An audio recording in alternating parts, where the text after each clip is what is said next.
So, nandito nga pala kami sa Perlas ng Silang kasi dito namin ginawa yung kanyang pre-pictorial for Dibo.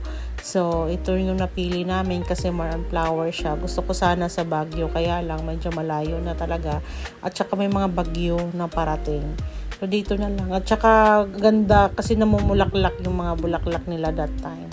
So, ang ganda ng mga bulaklak. So, ayan na nga si ate, nag-pictorial na. So, kami dyan, nanonood lang din kami at saka nandun lang kami sa cafeteria.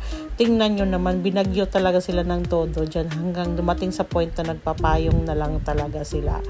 So, ayan, nakuha naman lahat ang mga gusto ni ating view. At saka, ang ganda ni ate, para siyang diwata sa mga suot niya. At saka dahil nasa bulaklak siya, ang bagay na bagay sa aura ni ate.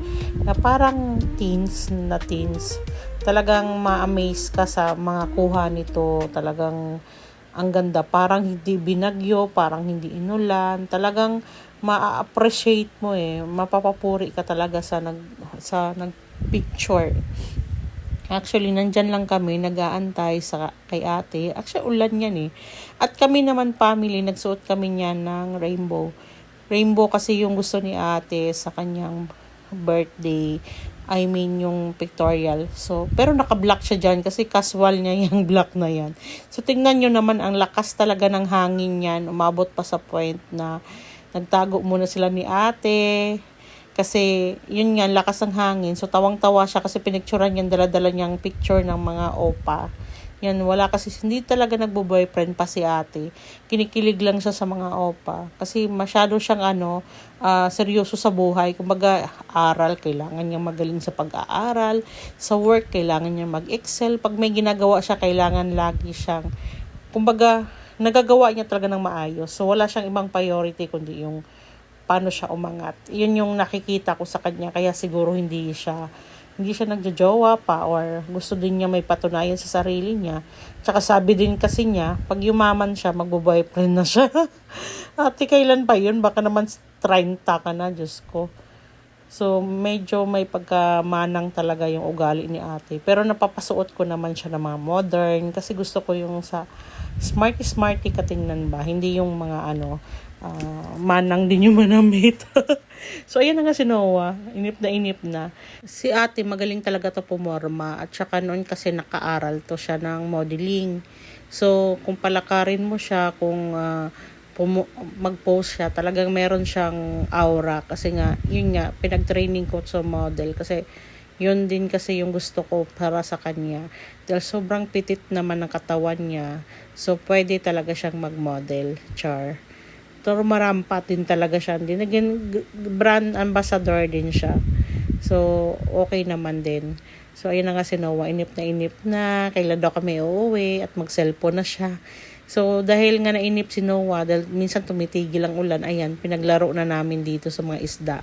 Pinapakain niya yung mga isda. Kaso, parang konti lang naman.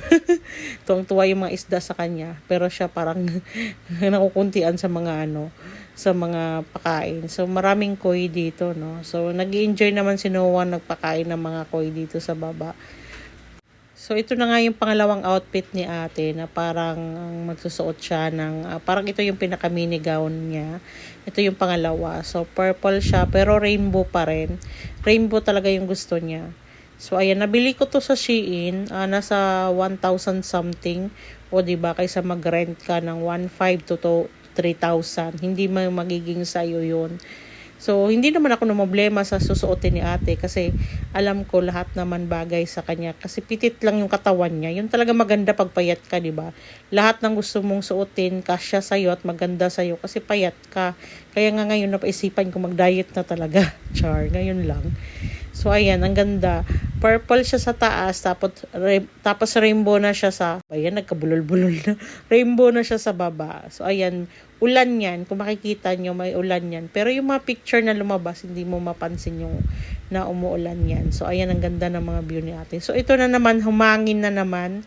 So, lilipat na naman sila ng ibang, ng ibang pwesto dahil nga sobrang lakas na naman ng hangin. So, dito sila sa pwesto na to, sa may parang pader-pader na yan.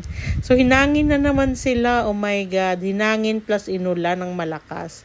So, nandyan kami, sumama kami. At saka yung photographer, talagang nadulas siya dyan sa side na yan. Naawa nga kami, talagang todo effort talaga siya sa anak ko. Oh my God. Nakaka-appreciate naman yun. So, ayan, nagtago muna sila doon sa may bahay. May bahay kasi na CR doon. So, doon muna. And thankful talaga ako sa asawa ko na pinagbigyan niya lahat ng gusto ko mangyari sa dibo ni Ate Kayla. Kasi syempre, hindi ko naranasan magdibo. 18 ako noon, buntis na ako sa kanya. Kaya gusto ko ibigay talaga kay ate lahat ng hindi ko nagawa. Dahil unika-iha siya at hindi na rin mangyayari pa dahil lalaki na yung sunod. And thank you Lord for this. Binigay mo sa amin na biyaya at nangyari talaga yung dibo na hinihingi ko. Thank you Lord talaga.